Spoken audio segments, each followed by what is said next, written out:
is nothing like your first lesson. There is nothing like your first lesson. It's one of the most exhilarating feelings you'll ever have in your life.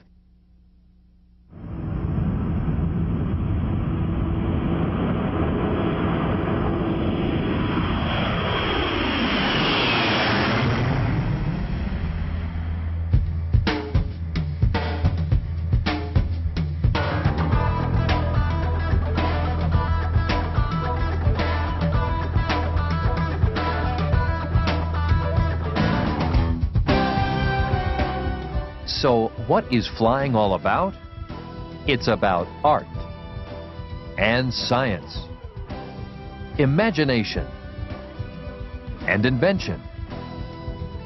It's about challenge and adventure, determination and skill, exploration and discovery.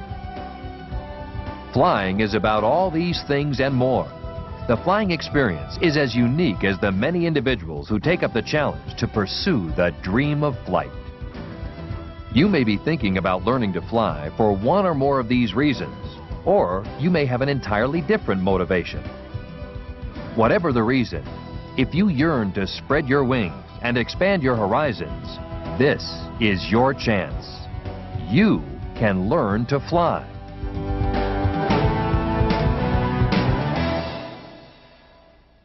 Where do you begin?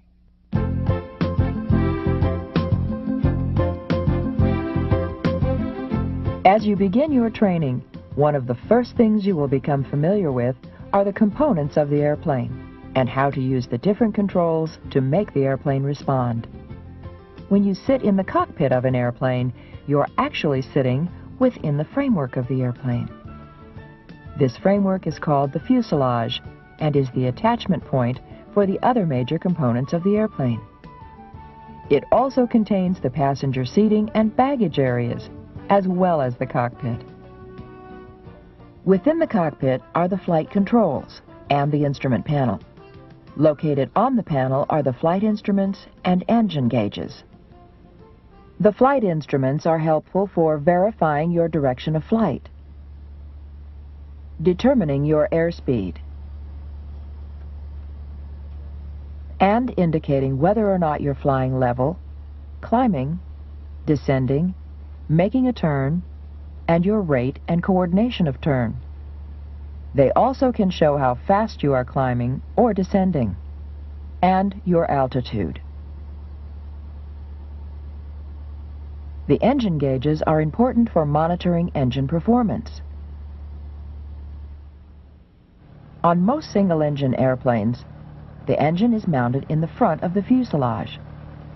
Aircraft engines are covered with a cowling, which streamlines the flow of air over the engine and directs the air around the cylinders for even cooling of the engine components.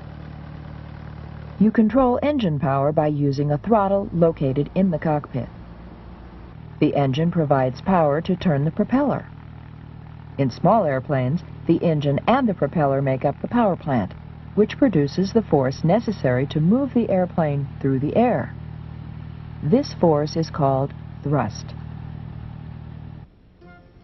The wings, working in conjunction with the power plant, not only produce the force called lift, which keeps the airplane in the air, but also contain the control surfaces which allow you to bank the airplane. These control surfaces are called ailerons and are located outboard on the trailing edge of the wings.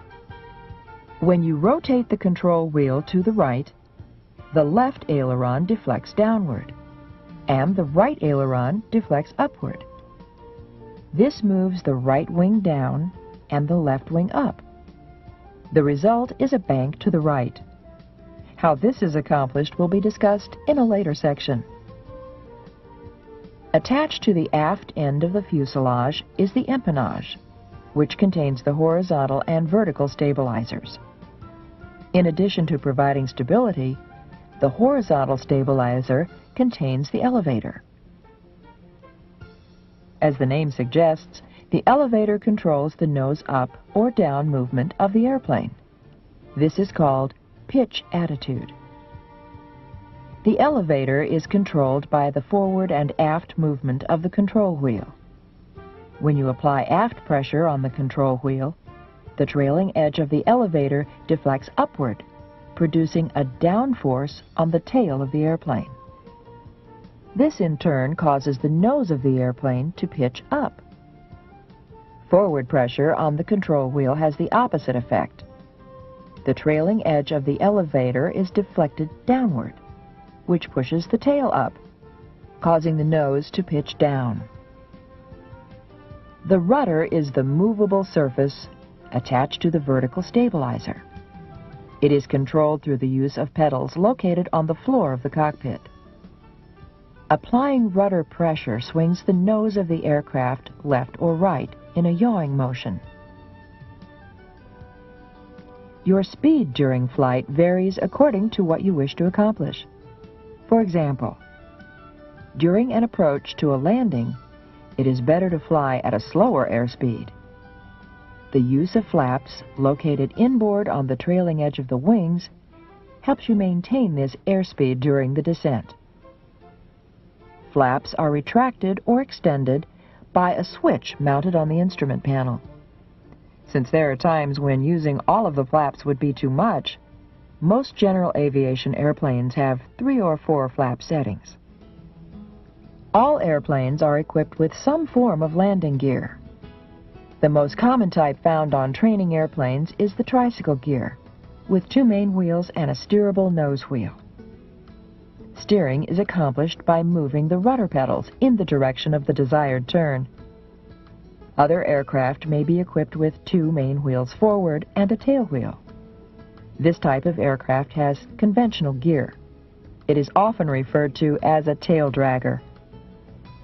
Seaplanes may use a hull-type fuselage or be equipped with floats for water operations.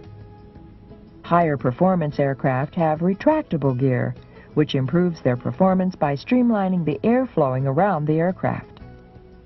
No matter what type of gear is used, they all must be capable of absorbing the loads imposed by repeated landings and by taxiing over uneven surfaces. Brakes are also an integral part of the landing gear. They are activated by pressing individual toe brakes located on the top portion of the rudder pedals. Each brake can be operated independently of the other to reduce the turning radius during ground operations. However, you should avoid using the brakes for primary directional control because most of your turning can be achieved with the nose wheel steering alone. The parking brake can then be set by engaging the hand lever in the cockpit. What you have just viewed in this section is a brief overview of the airplane and some of its components. Your textbook goes into greater detail on these subjects and covers additional items which were not covered in the video.